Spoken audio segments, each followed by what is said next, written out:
Hi friends, welcome to my channel.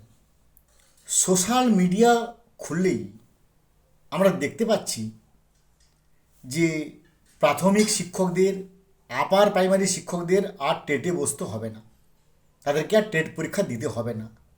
এইভাবে বিভিন্ন social media, সে Facebook হোক বা এক্স হ্যান্ডেল হোক, ইউটিউব হোক বা what ever it may be, চারিদিকে ছেয়ে যাচ্ছে যে আর টেট দিতে হবে না। এবং তার সাপোর্টিং ডকুমেন্টস হিসেবে হিন্দিতে লেখা একটা রিটিন আন্ডারটেকিং, একটা রিটিন ডকুমেন্টস বা টেস্টিমোনিয়ালস আমাদের সামনে আসছে। তো এই ব্যাপারটা সত্য নাকি মিথ্যে? আমার চ্যানেলে অনেক দাদা, বন্ধু হিসেবে আমাকে লিখে বেড়াচ্ছে, দাদা বা ভাই, এই ব্যাপারটা সঠিক না মিথ্যে, এটাকে একটা ব্যাখ্যা করুন এবং এই নিয়ে একটা ভিডিও করুন।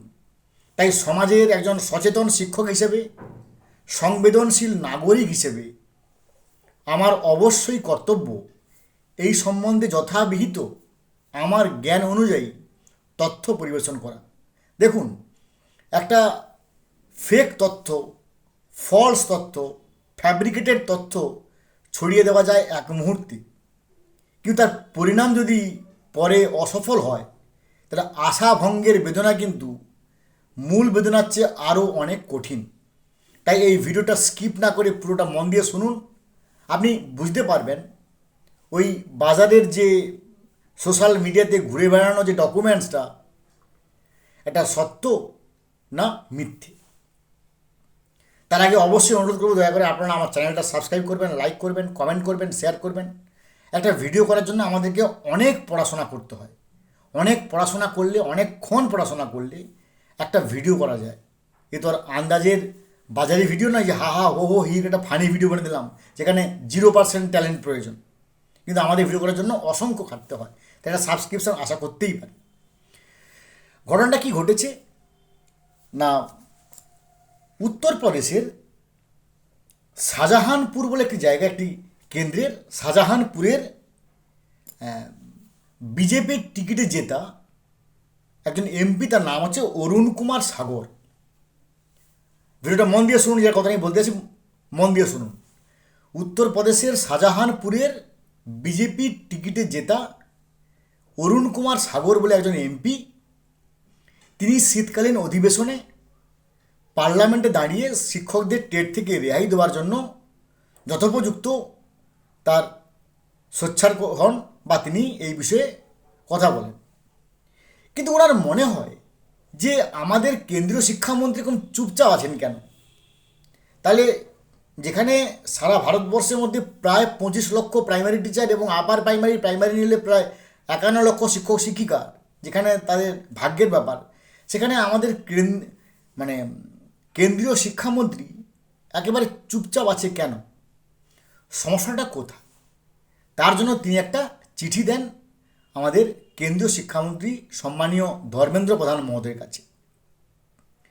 এবং যে ডকুমেন্টটা আমরা বাজারে দেখতে পাচ্ছি, সে ডকুমেন্টে নাকি নাকি সে ডকুমেন্টটা নাকি আমাদের কেন্দ্রীয় শিক্ষামন্ত্রী ধর্মেন্দ্র প্রধান মহোদয় অরুণ কুমার সাগর মহোদয়কে লিখেছেন তার রিপ্লাই হিসেবে।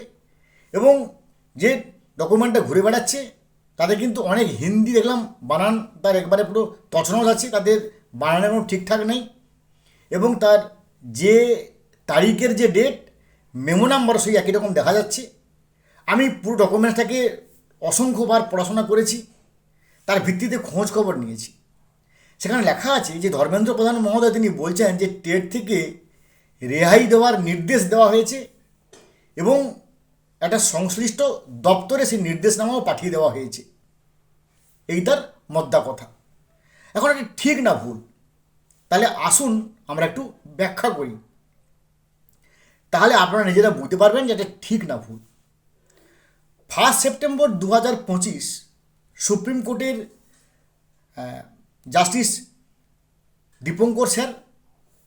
দীপঙ্কর দত্ত স্যার এবং জাস্টিস মনমোহন স্যার, তার ডিভিশন বেঞ্চে এনারা একটা ফাইনাল জাজমেন্ট দেন যে ফাইনাল জাজমেন্টে তিনারা বলেন যে 5 বছর চাকরি বাকি আছে এমন মানে বাকি মানে 5 বছরের বেশি চাকরি বাকি আছে এমন শিক্ষক শিক্ষিকাকে অবশ্যই টেট পাস করতে হবে 1 থেকে 8 পর্যন্ত সমস্ত শিক্ষক শিক্ষিকাকে। এবং সেটা ছিল ফাইনাল জাজমেন্ট।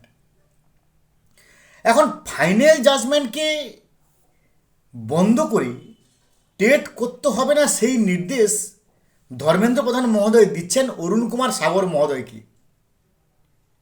এটা সম্ভব কি সম্ভব নয়? ব্যাখ্যা আছে। কি ব্যাখ্যা? না, আমাদের লোকসভা এবং আমাদের কি আছে রাজ্যসভা।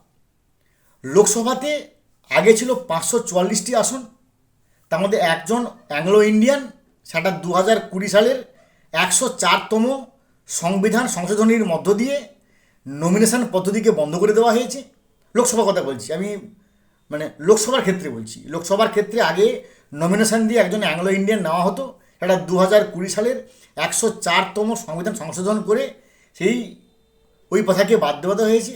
এখন লোকসভায় মেম্বার হচ্ছে 543, অর্থাৎ 543 জন এমপি আছে লোকসভাতে, এবং রাজ্যসভাতে 250টা হওয়া উচিত। 238 জন তারা হচ্ছে রাজ্য থেকে নমিনেটেড হয় বা রাজ্য থেকে সরাসরি ইলেক্টেড বা সিলেক্টেড হয়, আর 12 জন হচ্ছে রাষ্ট্রপতির সুপারিশে। কিন্তু এই পর্যন্ত 7 জন সুপারিশে আছে, 5টা এখনও পদ ফাঁকা আছে। তার মানে এই মুহূর্তে 250 নয়, এই মুহূর্তে 245।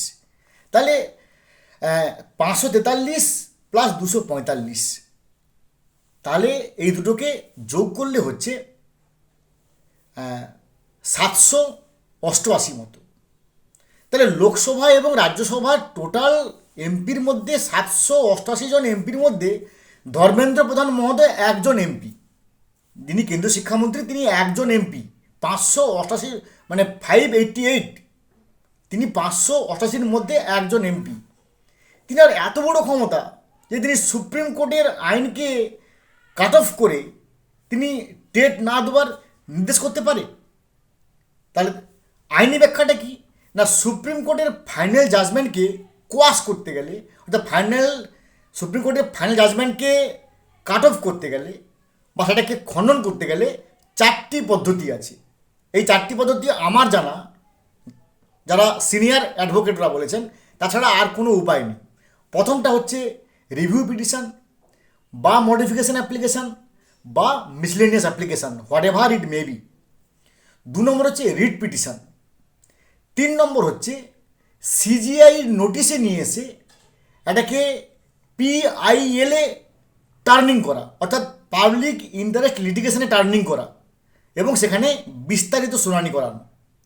আর 4 নম্বর হচ্ছে সেন্ট্রাল গভর্নমেন্টের বহুমতের ভিত্তিতে পার্লামেন্টে একটা আইন পাস করানো হবে, রাজ্যসভায় একটা আইন পাস করানো হবে, এবং অর্ডিন্যান্সের জন্য কেন্দ্র সরকার রাষ্ট্রপতির কাছে অনুরোধ করবে। রাষ্ট্রপতি হচ্ছেন সাংবিধানিক, মানে তিনি হচ্ছেন সাংবিধানিক হেড, তিনি হচ্ছেন কনস্টিটিউশনাল বডি। রাষ্ট্রপতির ক্ষমতা, তিনি হচ্ছেন সাংবিধানিক বডি, এবং সুপ্রিম কোর্ট হচ্ছে সংবিধানের রক্ষাকর্তা। সুপ্রিম কোর্ট হচ্ছে সংবিধানের রক্ষাকর্তা আর রাষ্ট্রপতি হচ্ছে সাংবিধানিক বডি। তাই রাষ্ট্রপতির একমাত্র ক্ষমতা আছে কোনো কিছু আইনকে, পার্লামেন্ট বা রাজ্যসভার আইনটাকে সই করার সঙ্গে সঙ্গে সেটা আইনে পরিণত হয়ে যায়। অর্থাৎ রাষ্ট্রপতির এই ক্ষেত্রে ক্ষমতা হচ্ছে অর্ডিন্যান্স পাস করা। তিনি হয় আগে অর্ডিন্যান্স পাস করবে, পাস করানোর পর সেটাকে তিনি মন্ত্রিসভায় পাঠাতে পারেন, পার্লামেন্টে পাঠাতে পারেন, রাজ্যসভায় পাঠাতে পারেন, বা পার্লামেন্টের পারমিশন অর্ডিন্যান্স আনার জন্য পার্লামেন্টকে বা মন্ত্রিসভাকে বা রাজ্যসভা থেকে একটা প্রস্তাব আসবে ভিয়া প্রাইম মিনিস্টার, সেই অর্ডিন্যান্সে তিনি সই করবেন, তবে গিয়ে সেটা সুপ্রিম কোর্টের ফাইনাল ভার্ডিক্টকে খণ্ডন করতে পারে।